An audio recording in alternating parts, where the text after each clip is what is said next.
नमस्ते, good morning. फेरि पनि तपाईँहरूलाई नयाँ दिनको सुरुवातमा ट्रिजा ब्लग च्यानलमा स्वागत छ। र तपाईँहरू पनि सन्चै हुनुहुन्छ होला, यहाँ म पनि सन्चै छु। र आज चाहिँ हामी मतलब म र हस्बेन्ड चाहिँ उता जस्तै मैले तपाईँहरूलाई किल्ला भनेको थिएँ नि त, अकबरको किल्ला। हामी चाहिँ अस्ति अकबरको किल्लाहरू चाहिँ घुम्नु त्यहाँनिर भ्याएको थिएन। अन्त आज हामी चाहिँ बिहानै अहिले चाहिँ कति 5:30 भयो, 5:15 भयो बाबा, बिहानको 5:15 भयो। र आज चाहिँ हामी अकबरको किल्ला र त्यहाँनिर एउटा के वृक्ष भन्ने छ अरे, के ठुलो रुख, त्यो मलाई त थाहा छैन, त्यहीँ गएर पत्ता लाग्छ। त्यहाँनिर हामी चाहिँ घुम्नु दर्शन गर्नुको लागि चाहिँ जाँदैछौँ। र हस्बेन्ड चाहिँ तयारी हुनुहुँदैछ र छोरी चाहिँ सुतिरहेको छ। छोरी चाहिँ अलिक बिसन्चो छ, हिजो हामी बेलुका आएकोले गर्दाखेरि ऊ चाहिँ आज जान्दैन, बिसन्चो भएको कारणले गर्दा त्यो ऊ चाहिँ सुतिरहेको छ। र आज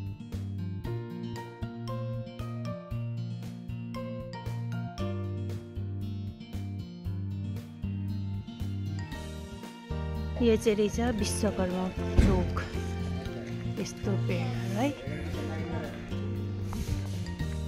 पुरा। यो चाहिँ अकबरको किल्लाहरू रहेछ।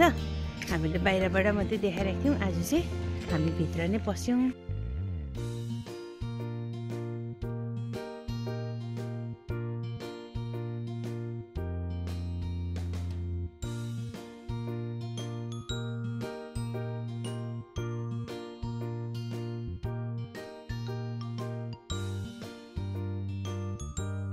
ओह्रालो यसो गर्दै जाने। अक्षय बट नाम किल्लाको भित्र। यो चाहिँ हामी यो किल्लाको भित्र चाहिँ अन्डरग्राउन्ड रहेछ क्या, यसो गरेर जाने। हामी अक्षय बट भनेको चाहिँ यो हो क्या हो है अहिले, होइन अगाडि होला। हेर्नु नि,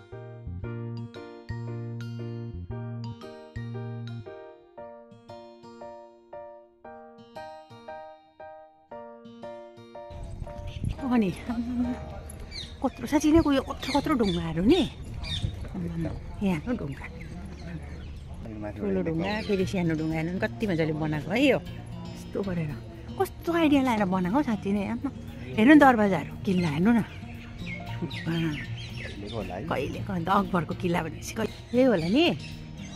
यहाँनिर चाहिँ अक्षय बट, यहाँ चाहिँ मन्दिर रहेछ मजाको ठुलो अक्षय बट।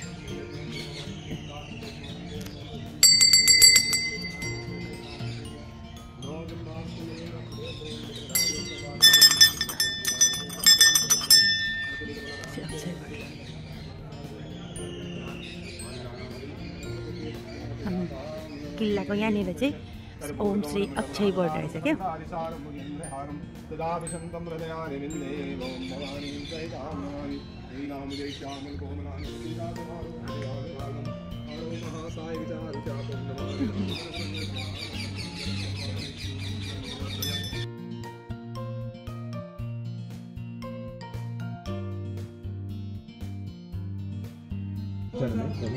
ओम हरिः ओम तैषण ओम हरगंगे वंदाग्नि वैष्णवांगे यमुना सरस्वती संगम त्रिवेणी मसरे छे बटान मसरे छे बटान हरगंगे वंदाग्नि वैष्णवांगे यमुना सरस्वती संगम त्रिवेणी मनोजम मारुतपल्लवेगं जितेन्द्रियं बुद्धिमदावृष्टं बादाजं मारुतमुखं शिरामि दूतं शरणं प्रबन्धे। ओम श्री छे बटाय नमः पुष्पं समर्पयामि। ओम श्री छे बटाय नमः पुष्पं समर्पयामि। ओम श्री छे बटाय नमः पुष्पं समर्पयामि। हरिः ओम तैषत् हरिः ओम तैषत् हरिः ओम तैषत्।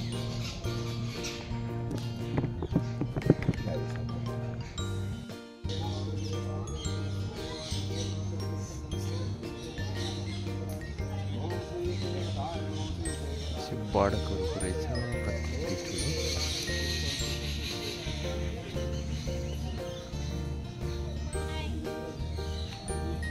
अक्षय का मतलब होता है कभी नाश न होना। भोलेनाथ पार्वती मैया ने अपने हाथों से इनको लगाए थे।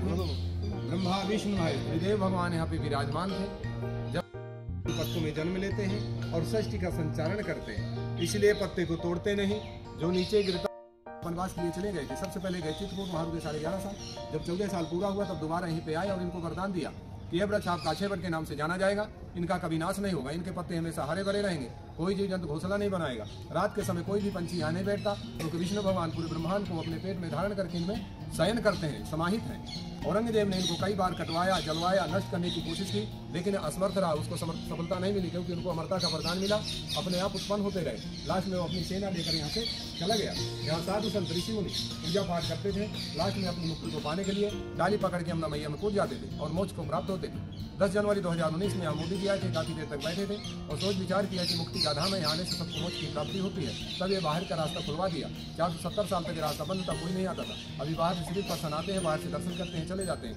हमारे गेस्ट अंदर से आते हैं, डिफेंस के आते हैं, पास मनवा के प्रभु के दर्शन करते हैं। इनका एक परिक्रमा लगाना पूरे ब्रह्मांड के बराबर है। इनको टच करने से, देखने से मुक्ति की मुक्ति मिलती है और सारे पाप दूर हो जाते हैं, सभी मनोकामनाएं इच्छाएं पूर्ण होती हैं, क्योंकि उनको अमरता का वरदान मिला हुआ है। आप एक परिक्रमा लगाएं, बोलो अक्षय वट भगवान की जय हो।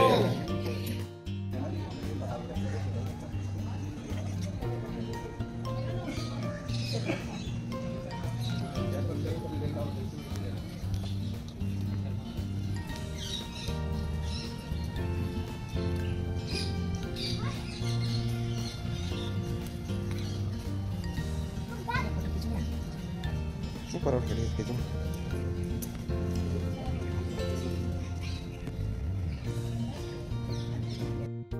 यहाँनिर चाहिँ गङ्गा मैया हो, हामीले चाहिँ अस्ति नै दर्शन गरिसकेको छौँ।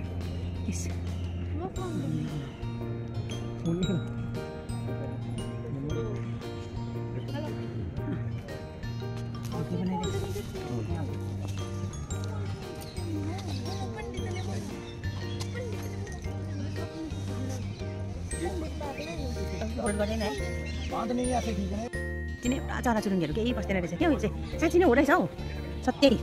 उयो माथि भित्तातिर हेर्नु न, हो एक कोही बसिरहेको छ, यता चाहिँ एउटा नि बसेको छैन यहाँ, हेर्नु न साँच्ची नै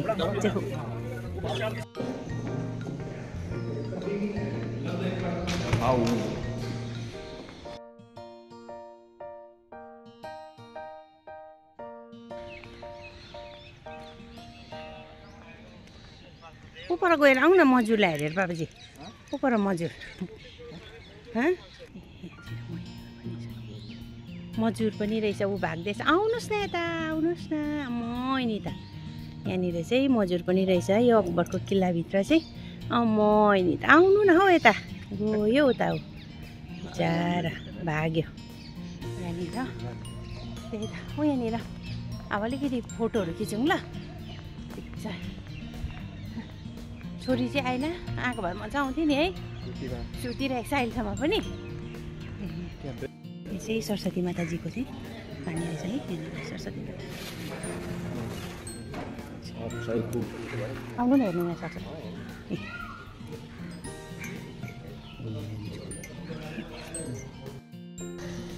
जहाँ आप लोग आए हैं, बड़े सौभाग्यशाली आप लोग भी, हम सभी। और कई जगहों पर जब पुण्य अर्जित होता है तो यहाँ पर लोग आते हैं इस भूमि पर, नहीं तो चाह करके तो यहाँ पर नहीं आ पाते। ये सब दोनों जगह का कोई ऐसा पुण्य है जो यहाँ पर आते हैं। और मैं बताना चाहूँगा कि ये जो जगह आप लोग देख रहे हैं सरस्वती कूप के नाम से जानी जाती है। सरस्वती कूप का मतलब होता है सरस्वती कुआं। सरस्वती कुआं इसलिए बोला जाता है कि इनका आकार यानी शेप कुएं की तरह बना हुआ है, इसलिए सरस्वती कूप बोली जाती है। लेकिन ये निकलती जहाँ से है, जहाँ से इनका उद्गम स्थान है, ये माना गांव, बद्रीनाथ से। माना गांव।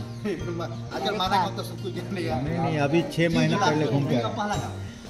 हाँ, और मोदी जी पहला गाँव जी। तो वहाँ देखा जाता है कि पहाड़ से पानी गिरता है, लेकिन जमीन पर आते आते विलुप्त हो जाता है। हाँ, पता नहीं। इसकी पौराणिक कथा है कि जब 18 पुराण की रचना वेद व्यास जी कर रहे थे, तो उन्होंने सोचा कि इतने बड़े ग्रंथ की मैं रचना करने जा रहा हूँ, मैं किसकी सहायता से? उन्हें गणेश जी का आह्वान किया। गणेश जी तैयार हुए, लेकिन गणेश जी बोले कि एक शर्त है कि आप अनावट बोलते रहेंगे, लगातार बोलते रहेंगे, पंडित जी इसमें आप बोलना बंद कर देंगे, मैं लिखना बंद कर दूंगा। और वेद व्यास जी के सामने भी जटिल समस्या ही हुई होगी, क्योंकि यही सोचे होंगे कि मैं कब सोचूंगा, कब बोलूँगा। लेकिन वो तो सब ज्ञानी लोग थे। वेद व्यास जी बोले कि ठीक है मैं बोल रहा हूँ, आप शुरू करिए। वेद व्यास जी जब बोलने लगे तो गणेश जी को सुनाई न दे, क्योंकि इनका कोलाहल इतना तेज था कि सुन नहीं पाते थे। आज भी लोग वहाँ जाते हैं, बताते हैं कि बहुत शोरगुल है। तो जब वेद व्यास जी बोले तो गणेश जी को सुनाई नहीं दिए, क्योंकि इतना शोरगुल था। तो लोगों ने समझाया कि देवी इतना शोरगुल न करें, हमारे कार्य में बाधा न डालें, हमारी सहायता करें, लेकिन मानी नहीं, शोरगुल करती है। तब वेद व्यास जी बोले कि आप पाताल में चले जाइए। तो कहानी वही है कि पहाड़ से पानी गिरते हुए तो दिखाई देता है, लेकिन जमीन पर आते आते वो पाताल में चली जाती है, और पाताल से होते हुए अंदर अंदर आकर गंगा जमुना के साथ मिल करके त्रिवेणी बन गई। ये बहुत दिनों तक चलता रहा। लेकिन यहाँ के जो प्रयागराज के राजा हैं, मालिक हैं, बेणीमाल, जो विष्णु भगवान के अंश माने जाते हैं, दारागंज उनका मंदिर है। तो उन्होंने कहा कि देवी अगर इस तरह से लुप्त रहेंगी तो आगे आने वाली पीढ़ी आपकी सत्ता को भूल जाएगी, आपका अस्तित्व खत्म हो जाएगा। जैसे आजकल लोग हर चीज़ के लिए काल्पनिक होते जा रहे हैं, उसी तरह वो भी सोचे होंगे कि अगर नहीं आप दर्शन देते हैं तो आप भी काल्पनिक बनकर रह जाएंगे। तो उन्हीं के कहने पर यहाँ पर दर्शन दिए।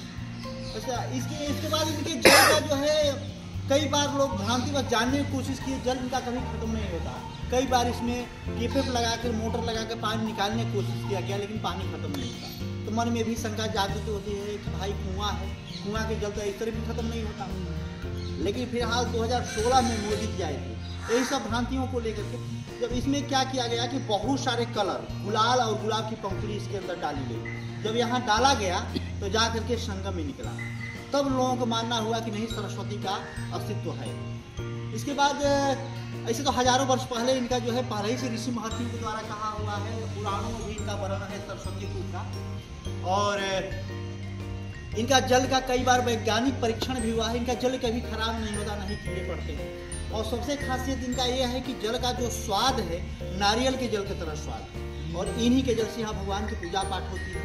हम लोगों का यही प्रयास रहता कि यहाँ जो भी आए सबको जल पिलाएं, क्योंकि जो है बड़े भाग्य से यहाँ लोग आए हैं, क्योंकि जो है सबको मौका तो मिलता नहीं।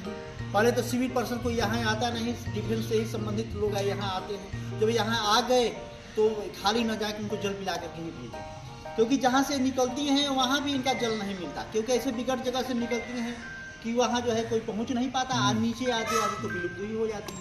तो मैं चाहूँगा कि आप लोगों को भी जल पिलाएं। आप लोग चलेंगे।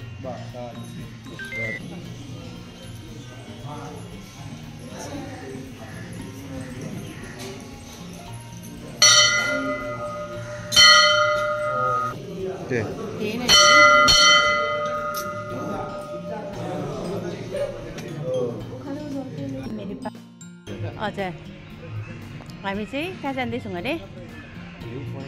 View point. हामी चाहिँ सरस्वती माताजीको दर्शन गऱ्यौँ है। साँच्ची नै सरस्वतीको होइन, नरियल जस्तै नै रहेछ, सेम नरियलको पानी जस्तै रहेछ। हामी चाहिँ पानी पिएर चाहिँ अब हामी यहाँबाट भ्यू पोइन्ट अलिकति फोटोसोटो खिच्नुको लागि चाहिँ हामी जाँदैछौँ।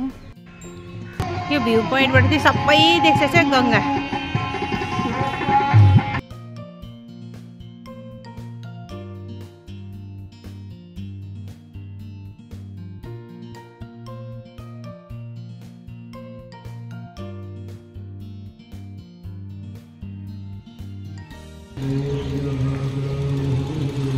यता चाहिँ भ्यू पोइन्टहरू रहेछ नि त, मजाले बनाएको है किल्लाको माथि। यो देख्नु भएको चाहिँ यमुना नदी यताबाट बग्दैछ, यो चाहिँ गङ्गा नदी। ए गङ्गा यहाँबाट जोडे चाहिँ त्यहाँनिर सङ्गम हुन्छ है। अन्त यो बिचबाट चाहिँ सरस्वती माता जानुपर्छ। त्यही त ऊ पर बारीको छ, त्यही त एउटा ऊ परबाट चाहिँ यताबाट चाहिँ बिचबाट चाहिँ सरस्वती माता है। रिभर हेर्नु यहाँनिर, अम्बो किलाहरू हेर्नु न यहाँ, अम्बोको यस्तो डरलाग्दो अकबरको किला हुन्छ। दरवाजाहरू पनि यहाँबाट चाहिँ भ्यू दामी देख्छ रहेछ है। के भन्छ हौ यसलाई त भुलिहाल्छु। वाह, अनि गुलाबको फुलहरू हेर्नु न, कितना दामी, कति मजाको। ये लाल कलर का घेरा बना हुआ, काम को कुआं भी देख लीजिएगा।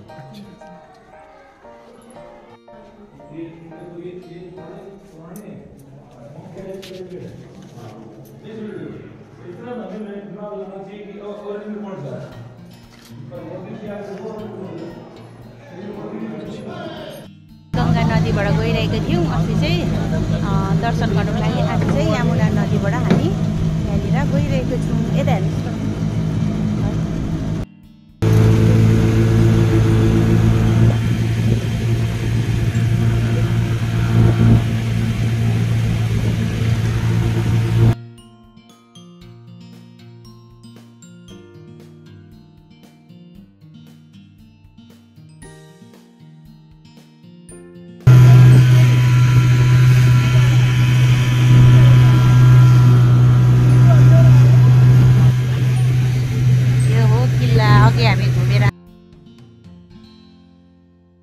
हामीले चाहिँ कपडा नल्याए नि त यहाँनिर त्रिवेणीमा चाहिँ भयो। खुट्टा पनि पखाल्नुहोस्, खुट्टा कपडा नल्याएर चाहिँ अलिअलि मुखहरू मात्रै पखाल्यो, हातहरू पखालेर चाहिँ हामी यहाँनिर बसिरहेको छौँ। दोबारा आएको सङ्गम चाहिँ यहीँ छ। यता छ जमुना अनि यो हो गङ्गा नदीको बिचमा चाहिँ छ। यो चाहिँ हो सङ्गम।